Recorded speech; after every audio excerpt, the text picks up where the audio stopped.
পবিত্র ডাক মা জিনিসটা আমরা 10 মাস 10 দিন যে মায়ের গর্ভে ধারণ করে আমরা বড় হই, তাই মা ডাকটা পবিত্র।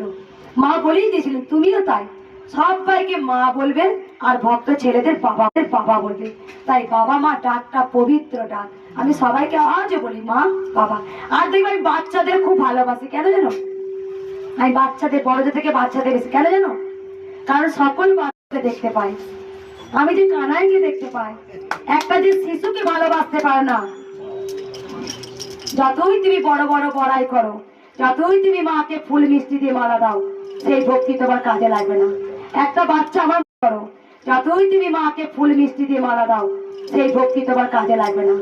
একটা বাচ্চা আমার মন্দিরে কাঁদতো, কে জানি না আঙুর না কি দিয়েছিল বেদনা, সেই বাচ্চাটা ছুটে এসে থালা থেকে একটা বেদনা কুড়িয়ে নিয়েছিল, দিয়ে আমার সেবিকা যারা ছিল না, ওর খাওয়াটাই মায়ের খাওয়া হয়ে গেল। জানিস, তুমি বাচ্চাকে যদি ভালোবাসো, বাচ্চা একটা ফুলের নেয়, তাদের মতো নিষ্পাপ পৃথিবীতে আর কিচ্ছু নেই। তাদের মনটা সাদা কাগজের মতো, নাক দিয়ে ফোটা বেরোতে যা করে তো দিলাম, কারণ সে হচ্ছে গোবিন্দ চোখে আমি দেখি তাদেরকে। তাই বাচ্চা যদি একটা ফল চায়, তাকে আগে দাও।